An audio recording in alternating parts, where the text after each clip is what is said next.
हो रही हैं और किस तरह से जमीन लूटने का एक नया साजिश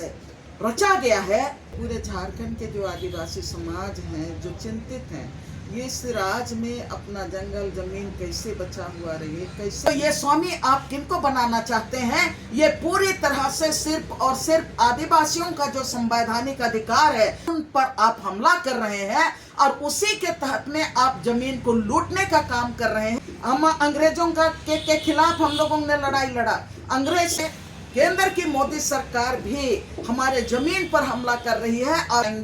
तो सीओ नहीं सुधार सकता है, उसको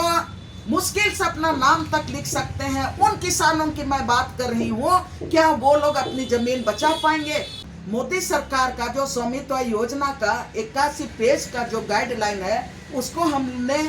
डाउनलोड करके सब कोई को बांटा, तब सब कोई बोलने लगे अरे ये तो इतना खतरनाक है।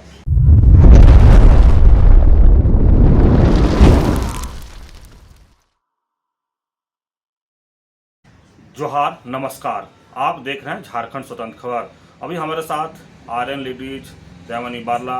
और लेखक भी हैं, लेकिन उनका एक बुक लोकार्पण अभी हाल ही के दिनों में हुआ है, आदिवासी अधिकार खतरे में। ये बुक का नाम है। हम उसी पर बात करेंगे। आदिवासी अधिकार खतरे में है, तो ये बुक जब लिखे हैं तो झारखंड के या देश भर के जो आदिवासी भाई बहन हैं उनको किस तरह से बेनिफिट मिलेगा, या बुक में जो लिखे हैं वो लोग कैसे समझेंगे कि इसमें क्या लिखा हुआ है। तो हम इसी के लिए आज उस बुक पर कुछ चर्चा करने के लिए आर्यन लेडीज या लेखक कहें देवनी बारला जी से हम लोग जुड़ रहे हैं। तो दीदी जोहार, क्या कहेंगे? आप एक बुक लिखे हैं, आदिवासी अधिकार खतरे में है। सबसे पहले मैं झारखंड स्वतंत्र खबर को मैं धन्यवाद देना चाहती हूँ और साथ में मैं बधाई भी देना चाहती हूँ कि आप मेरी जो किताब है संविधान प्रदत्त आदिवासी अधिकार खतरे में, इस पर चर्चा करने के लिए आप मुझे आमंत्रित किए हैं। और इस आमंत्रण के लिए सिर्फ मैं केवल नहीं, लेकिन जितने भी हमारे दर्शक होंगे या तो पूरे झारखंड के जो आदिवासी समाज हैं, जो चिंतित हैं, ये इस राज्य में अपना जंगल जमीन कैसे बचा हुआ रहे, कैसे उनका जो संवैधानिक अधिकार बचा हुआ रहे, इस पर जो चिंतित हैं, सबके तरफ से मैं झारखंड स्वतंत्र खबर को धन्यवाद देना चाहती हूँ, बधाई देना चाहती हूँ। एक तो जो किताब का नाम मैंने दिया है वो संविधान प्रदत्त आदिवासी अधिकार खतरे में। एक हम लोग सबको जानते हैं कि जब झारखंड की बात होती है या तो पूरे देश में आदिवासियों के इतिहास की बात होती है, तो हम लोग सारे लोग जानते हैं कि पूरे देश में जहाँ जहाँ पर भी आदिवासी समाज ने अपना पैर रखा, वो कोई महानगर में नहीं रखा, वो कोई आपका शहर में नहीं रखा, लेकिन आदिवासियों ने हमेशा से शुरू से ही बाघ भालू सांप बिच्छू जैसे खतरनाक जंगली जानवरों से लड़के वो जंगल झाड़ी को साफ किया और जंगल झाड़ी साफ करके खेती लायक जमीन बनाया और अपना गांव को बसाया। और इन आदिवासियों का जो आपका जीविका के साथ, आपका जंगल जमीन के साथ ही उनका धार्मिक आस्था भी जुड़ा हुआ है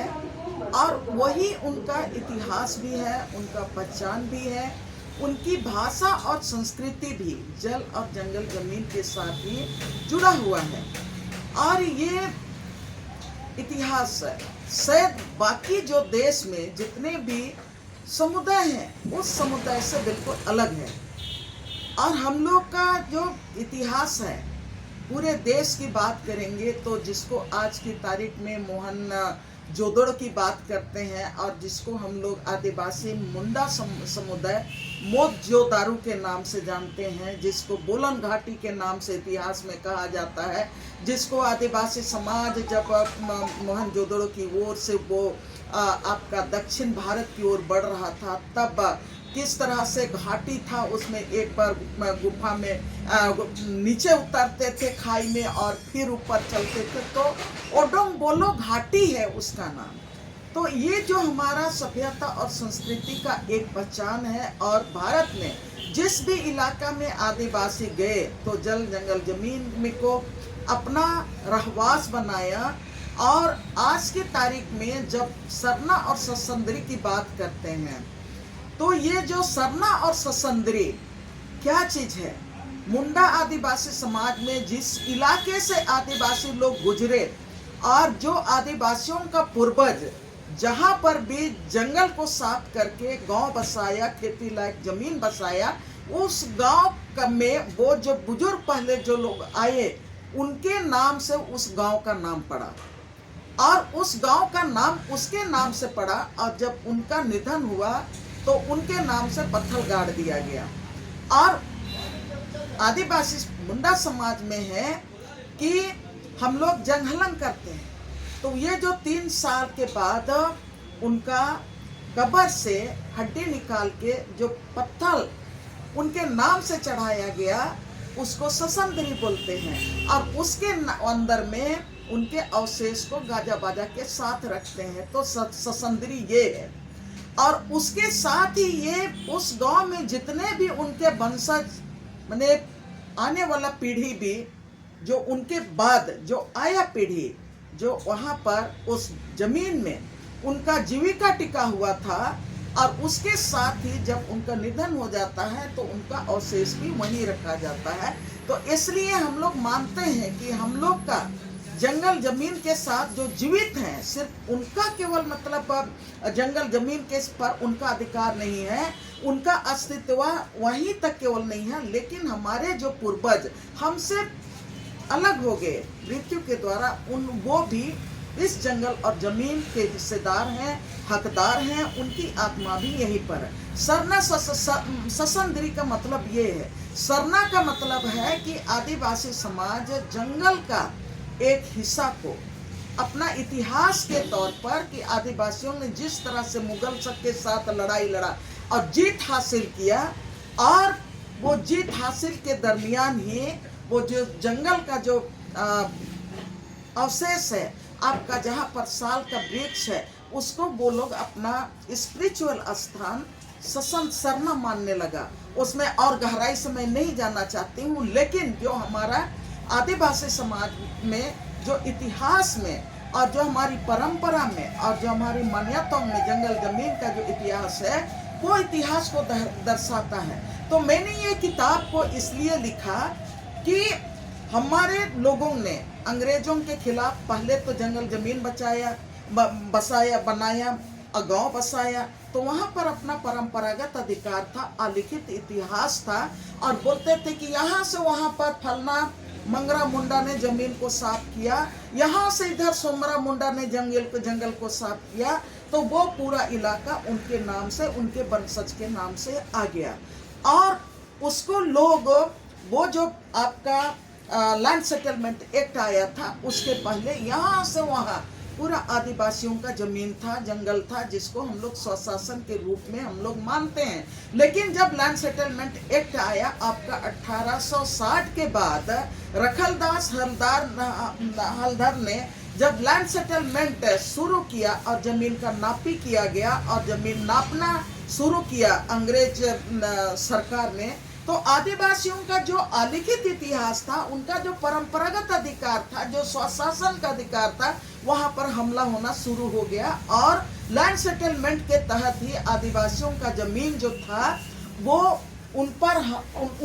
उनको कुतरना शुरू किया, उनके हाथ से जमीन निकलते गई। और जितना बार सर्वे हुआ, जितना बार लैंड सेटलमेंट हुआ, उतना जमीन आदिवासियों के हाथ से निकलते गया। और जिस तरह से टैक्स की व्यवस्था आई तो उस व्यवस्था में जिस तरह से जमीन निकलते गया, तो ये तमाम चीजें वहां से शुरू करके मैं CNT एक्ट में कौन धारा हमारा जमीन का रक्षा करता है, 5वीं अनुसूची में कौन धारा हमारा जमीन की रक्षा की बात करता है, और पेशा कानून में कौन सा कानून है जो हमारे पूरे जंगल जमीन पर सामुदायिक हक की बात करता है, खतियान पार्ट 2 में हमारे जमीन की हक की बात करता है। लेकिन 2014 के बाद जिस तरह से जमीन हमारे हाथ से लूटने की जो व्यवस्था थोपते चली गई, पहला तो मैं कहूंगी कि रघुवर सरकार 2014 में जब झारखंड में आया भारतीय जनता पार्टी की सरकार, तब यहाँ पर जितने भी हमारा जंगल और जमीन, जितने भी गर्मजरुआ आम और खास हैं, जो समुदाय के जमीन है, जो CNT एक्ट के अंतर्गत में आता है, जो SPT एक्ट के अंतर्गत में आता है, जो मुंडारी खुटखट्टी क्षेत्र में आता है, जो विल्किंसन रूल के आधार पर जो मन की मुंडाओं के हाथ में है, आज भी वो लोग अपना रसीद जमीन का खुद काटते हैं। मुंडारी खुटखट्टी क्षेत्र में भी गांव के मुंडा अपना जमीन का रसीद खुद काटते हैं। आपका माझी परगना के इलाके में भी अपना जमीन का रसीद लोग खुद काटते हैं। लेकिन ये जो ऑनलाइन सिस्टम रघुवर दास ने लाया, उसके बाद यहाँ पर जमीन का लूट, अलग तरीके से कैसे जमीन का लूटने का जो सिस्टम है वो बदल गया। अब यहाँ पर जमीन का लैंड रिकॉर्ड्स ऑनलाइन हो गया। अब यहाँ पर धड़ल्ले से लोगों का जमीन का खतियान में नाम बदल दिया जा रहा है, जमीन इसका जमीन को उसका में कर दिया जा रहा है। जितना भी लैंड रिकॉर्ड्स है उसमें छेड़छाड़ शुरू हो गया है, पंजे 2 में छेड़छाड़ लेकिन शुरू दीदी, हो गया है। हम एक जानना चाहते हैं कि आदिवासी अधिकार खतरे में, ये जो बुक लिखे हैं, तो आदिवासी का अधिकार कैसे खतरे में है? तो वही मैं बता रही हूँ। तो ये जो हमारा CNT एक्ट के इसमें कई धाराओं को मैंने लिखा है कि गांव के भीतर में जितने भी गर्मजरुआ आम जमीन है, खास जमीन है, नदी और पहाड़ का जो जमीन है, या तो तमाम जल स्रोत है, CNT एक्ट के आधार पर, SPT एक्ट के आधार पर और विल्किंसन रूल के आधार पर जो हमारा संवैधानिक अधिकार है, इसके आधार पर कहता है ये समाज का जमीन है, ये आदिवासी समाज का जमीन है। और मैं आदिवासी समाज केवल नहीं कहूंगी, नदी का पानी सिर्फ आदिवासी समाज यूज नहीं करता है, लेकिन वहां पर चिड़िया से लेके, चींटी से लेके, जितने भी उस इलाके में जो रहने वाले लोग हैं, नदी का पानी सब यूज करते हैं, झील और झरना का पानी सब यूज करते हैं। चरागाह में सिर्फ आदिवासियों का माने गाय नहीं चरता है, भेड़ नहीं चरता है, लेकिन वहां पर मूलवासी है, दलित है, सबका गाय भेड़ सब कोई चरता है। खेल मैदान में सिर्फ आदिवासी बच्चे नहीं खेलते हैं, सब कोई खेलते हैं। लेकिन ये जो कानून में जो प्रावधान है, CNT एक्ट में, SPT एक्ट में, विल्किंसन रूल में और मुंडारी खुटखट्टी में, वो स्पष्ट कहा गया है कि ये तमाम जमीन है गांव की सामुदायिक संपत्ति है। लेकिन जब ये ऑनलाइन मैंने सिस्टम लाया गया, और जो खतियान आपका एक व्यक्तिगत खानदानी खतियान है, एक खतियान पार्ट 2 है। खतियान पार्ट 2 में पूरा जो मैं अभी नाम ली वो गांव का सामुदायिक जमीन है। अब उसमें ये जो केंद्र की सरकार आप देख रही है खतियान ऑनलाइन होने के बाद कि बहुत सारा जमीन है जिसमें रसीद नहीं काटता है। आदिवासी समाज में ये व्यवस्था करके रखा गया था कि जो समाज का जमीन है, कलेक्टिव मने अधिकार है, जिसमें वो किसी एक व्यक्ति के नाम से वो जमीन चढ़ा हुआ नहीं है, लेकिन पूरे गांव में वो खतियान पार्ट 2 में इसका एक एक पंक्ति जिक्र है और किसी एक व्यक्ति के नाम से रसीद नहीं काटा जाता है। लेकिन अब इसमें जो सिस्टम जो मैंने उस समय ऑनलाइन में जो रघुवर सरकार ने लाया, तो जितना भी गर्मजरुआ आम जमीन था, खास जमीन था, उसको जिस जमीन को मन किया, उन्होंने रघुवर सरकार के समय में उसको चुन चुन के एक एक खतियान का जमीन को, प्लॉट को चुन के वो भूमि बैंक में डाल दिया। और वो भूमि बैंक में डाल दिया और उसमें हाथी जब उड़ाया रघुवर सरकार 4 बार, तो उन्होंने कहा कि झारखंड में मैंने भूमि बैंक बनाया है और विदाउट एनी डिले जो भी निवेशक आएंगे उन निवेशकों को हम जमीन देंगे, कोई मने वो झोल नहीं रहेगा। और उसके लिए सिंगल विंडो सिस्टम भी रघुवर सरकार ने उस समय चालू किया। और आज की तारीख में उसी भूमि बैंक जो चिन्हित किया गया है, और वो कोई कानून में संशोधन नहीं हुआ, CNT act, SPT act, Wilkinson rule, किसी में संशोधन नहीं हुआ। अब एक स्कीम की तरह केंद्र सरकार ने रघुवर सरकार को इशारा किया और एक स्कीम की तरह, एक योजना की तरह वो लोग लाया, लेकिन उसको फॉलो करते आज की तारीख में मैं ये कहना चाहती हूँ कि आप 21 लाख एकड़ नहीं, लेकिन आप उसका पूरा एक एक करके आप अध्ययन करेंगे। मैं इस किताब में मैंने खूंटी जिला का RTI, गुमला जिला का RTI, मैं RTI डाल के मतलब इसको अध्ययन करके मैं को देखने की कोशिश की। आपके पास कोई मापदंड नहीं था भूमि बैंक में कौन सा जमीन को डालने के लिए, कोई कानून आपके पास नहीं था, लेकिन जिसको मन किया उसको आपने डाल दिया। और आज वही जमीन जंगल के बीच में, गांव के बीच में और नदी और नाला जहां पर भी सरकार चाह रही है, मैं इसमें सिर्फ राज्य की सरकार की बात नहीं करती हूं, लेकिन ये तमाम भारतीय जनता पार्टी की सरकार ने 2016 से जो शुरू किया और इसको पूरी तरह से CNT एक्ट को तोड़ा, SPT एक्ट को तोड़ा और यहाँ का विल्किंसन को भी तो रूल को भी तोड़ने का काम किया। और वो जमीन आज जिसको चाह रही है सबको वो अलॉट कर रही है। हम ये कहना चाहते हैं कि आपने जो सवाल किया कि किस तरह से हमारा कानून टूट रहा है, हमारा कानून तो है कागजों में, लेकिन आप इस कानून को नहीं मान रहे हैं। आप केंद्र में जो भारतीय जनता पार्टी की सरकार है वो आगे बढ़ के आप बोल रही है कि झारखंड पूरे देश में राष्ट्रीय लैंड बैंक बना है, और उसमें उन्होंने कहा कि जो रघुवर सरकार ने जो भूमि बैंक तैयार किया है, बोले कि झारखंड में भूमि बैंक तैयार हो गया और वो राष्ट्रीय भूमि बैंक के साथ जोड़ा जाएगा। अब मोदी सरकार क्या कर रही है, आप लोगों को ये पता होना चाहिए सबको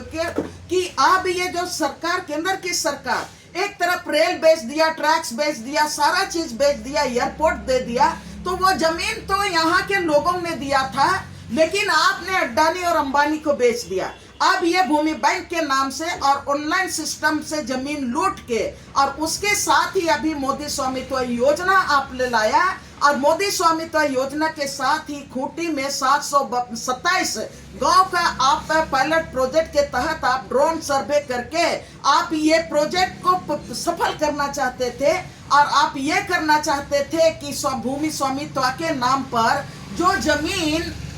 गांव वालों का है, जो सामूहिक में है, जिसका रसीद नहीं काटता है, उसको सरकार के अंडर में आप करना चाहते थे। हम लोगों ने सवाल उठाया कि स्वामित्व योजना का मतलब क्या है। अडानी और अंबानी को जमीन देने के लिए ये योजना आप वन नेशन वन लॉ के नाम पर आप ला रहे हैं। आप लैंड रिकॉर्ड मॉडर्नाइजेशन कार्यक्रम आप चला रहे हैं, जिसमें आप पूरे देश के जो जितने भी जमीन है उसका एक सर्वर में आप जोड़ना चाहते हैं और उसमें एक कानून लाना चाहते हैं। लेकिन झारखंड में तो हमारा 5वीं अनुसूची है, झारखंड में हमारा CNT एक्ट है, झारखंड में हमारा SPT एक्ट है, हमारा झारखंड में कोल्हान के क्षेत्र में आपका विल्किंसन रूल है, खूंटी में आपका मुंडारी खुटखटी के तहत में हमारा अपना रूल है, अपना व्यवस्था है जमीन और जंगल का। तो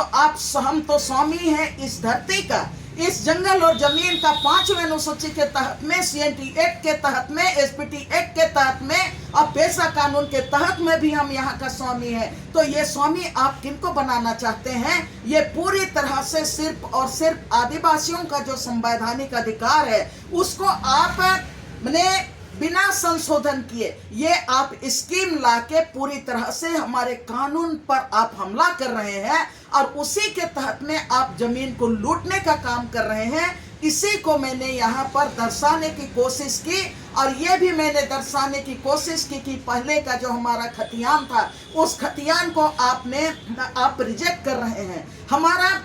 अपना गांव का जो हिस्ट्री था, या तो हमारा गांव का जो ये जमीन का जो रिकॉर्ड्स था उसको आप नहीं मानना चाहते हैं, 5वीं अनुसूची को नहीं मानना चाहते हैं। ग्राम सभा से आपने कभी नहीं पूछा लैंड बैंक बनाने के पहले कि ये जमीन, ये प्लॉट नंबर, इस खाता का ये प्लॉट नंबर, इतना रकबा को हम लैंड बैंक में डाल रहे हैं, आपने नहीं पूछा। ये 5वीं अनुसूची में ग्राम सभा को अधिकार है, और यहाँ पर ग्राम सभा को पूछे बिना तमाम चीजों को आपने लाने का काम किया। और जब हम यहाँ पर हम लोग राज की बात करते हैं, हम अंग्रेजों के खिलाफ हम लोगों ने लड़ाई लड़ा, अंग्रेज साम्राज्यवाद के खिलाफ में लड़ाई लड़ा, जमीन का जब लूट हो रहा था, सेटलमेंट चल रहा था, तब भी सिद्धू कानू ने लड़ाई लड़ा, बिरसा मुंडा ने लड़ाई लड़ा, तेलंगा खड़िया ने लड़ाई लड़ा, वीर बुद्धू भगत ने लड़ाई लड़ा। उसके बाद भी हम लोग लड़ाई लड़ते जा रहे हैं। लेकिन अभी जिस तरह से केंद्र की मोदी सरकार भी हमारे जमीन पर हमला कर रही है, और जिस तरह से ऑनलाइन के नाम पर जिस तरह हमारा जमीन लुटा जा रहा है, आप तो हमारा ये तमाम जो जमीन है ना, जमीन के दस्तावेज को सुधारने के लिए आप CO का कार्यालय में जाएंगे तो CO नहीं सुधार सकता है, उसको कौन सुधारेगा? वो प्रज्ञा केंद्र में आप जाइए। प्रज्ञा केंद्र के बाद भी आप आवेदन पर आवेदन दीजिए, आपका फिर भी आपका सुधरने वाला नहीं है जब तक कि आपका एनआईसी अपने सर्वर को नहीं खोलेगा और आपके आवेदन को वहां पर सुधारने का काम नहीं करेगा, तब तक ये नहीं सुधरेगा। ये तमाम चीजें हैं। अब मैंने इस बुक में ये भी सवाल उठाया है कि इतना बड़ा बदलाव, डिजिटल इंडिया की बात करना और लाइट को पूरा डिजिटलाइजेशन करना, इसका लाभ क्या आदिवासियों को मिलेगा, मूलवासियों को मिलेगा? जबकि आप एजुकेशन के क्षेत्र में झारखंड के ग्रामीण क्षेत्र को आप देखेंगे तो आज भी 30% ग्रामीण क्षेत्र में एजुकेशन रेशियो है। जब 30% एजुकेशन रेशियो है तो जहां पर अंग्रेजी से वेबसाइट लिखा हुआ रहता है www.jharkhand.in से और 100N से go to here go to there, क्या हमारे आदिवासी जो मुश्किल से अपना नाम तक लिख सकते हैं, उन किसानों की मैं बात कर रही हूँ, क्या वो लोग अपनी जमीन बचा पाएंगे? और यही कारण है कि आप ऑनलाइन होने के बाद 2014-15 के बाद जो ऑफलाइन रसीद कटा था, आज गांव का 50% जमीन का रसीद नहीं कट रहा है। इसलिए कि जितना अपडेट हुआ, हर अपडेट में लोगों ने गलत अपडेट किया। अब वही लोग कहते हैं कि इसको सुधार के लाओ, उसको सुधार के लाओ, पंजे 2 में तुम्हारा नाम नहीं है तो ये जमीन का रसीद कैसे कटेगा? और इसके लिए सिर्फ और सिर्फ हम ये कहना चाहेंगे कि जब जमीन की लूट की बात होती है तो आप तो जमीन को लूटने के लिए एक नया सिस्टम लाए हैं, उस लूट के खिलाफ में कौन बोलेगा? और इसी लूट के खिलाफ में आवाज उठाने के लिए हमने मेहनत किया और हमने 2016 से रिकॉर्ड हमने तलाशने का कोशिश किया। एक मैंने जगह से हम रिकॉर्ड खंगाल के इन चीजों को राज्य में लाने का कोशिश किए हैं और केंद्र सरकार भी इस पर सोचे। और मुझे अच्छा लगता है इस बात को कहते हुए कि जब स्वामित्व योजना के खिलाफ हम लोग लड़ाई लड़ रहे थे 2021 से 2020 और 2021 और 22 में, तब राजस्थान के साथी लोगों को भी पता नहीं था, मध्य प्रदेश को भी पता नहीं था, किसी भी राज्य को पता नहीं था। बोलता है कि ड्रोन सर्वे तो हुआ, लेकिन सर्वे हुआ हो हम लोग नहीं जानते हैं। तब हमने पहली बार मोदी सरकार का जो स्वामित्व योजना का 81 पेज का जो गाइडलाइन है उसको हमने डाउनलोड करके सब कोई को बांटा। तब सब कोई बोलने लगे अरे ये तो इतना खतरनाक है। तब आपने जो सवाल किया, आपने पहली बार ही बोला कि इससे मैंने आंध्र प्रदेश के आदिवासियों को किस तरह से लाभ मिलेगा। निश्चित रूप से लाभ मिलेगा, लोगों के संज्ञान में आएगा, सरकार के संज्ञान में आएगा और सारे लोग ये देखेंगे कि क्या क्या दिक्कतें हो रही हैं और किस तरह की दिक्कतें हो रही हैं और किस तरह से जमीन लूटने का एक नया साजिश रचा गया है। इसको लोग समझेंगे और अपनी रक्षा के लिए पहले जैसा उलगुलान किए थे लोग निश्चित रूप से नया उलगुलान की तैयारी करेंगे, ये मेरा मानना है। चलिए, अभी आप सुन रहे थे लेखक दयामणि बारला जी, आदिवासी अधिकार खतरे में है। ये बुक लिखे और हाल ही के दिनों में लोकार्पण भी हुआ और एक अच्छे बुक है जो आदिवासी का अधिकार जो खतरे में है और ये बताए भी कैसे खतरे में है और क्या नियम कानून बना करके खतरे में डाला गया है। तो झारखंड हो या देश के आदिवासी भाई बहनों से कहेंगे कि चाहे तो इस वीडियो के माध्यम से या बुक के माध्यम से आप जरूर जानिए कि आदिवासी का अधिकार कैसे खतरे में है। और दयामणि बारला लगातार कोशिश कर रहे हैं कि झारखंड के आदिवासियों और देश के आदिवासियों को कैसे बचाया जाए, इस पर भी आज भी प्रयासरत हैं। और हम तो जब से जानते हैं इनको, जब से आंदोलन करके या तमाम जिस तरह से भी हो, ये आदिवासी के हितों के रक्षा के लिए लगातार प्रयासरत रहे हैं। और जिस तरह से आज बुक लिख करके भी आदिवासी समाज को बचाने की कोशिश कर रहे हैं, तो हम ये कहेंगे कि जिस तरह से दयामणि बारला आंदोलनकारी हैं, लेखक हैं, इनको आयरन लेडी से लोग जानते हैं, तो लोग इनको सलाम भी करना चाहिए कि आज भी इस उम्र में जिस तरह से भी हो आदिवासी हितों में लगे हैं, आदिवासी को हित और अधिकार को बचाने में लगे हैं। तो इस तरह को खबर को देखने के लिए आप झारखंड स्वतंत्र खबर से जुड़े रहिए। जोहार, नमस्कार।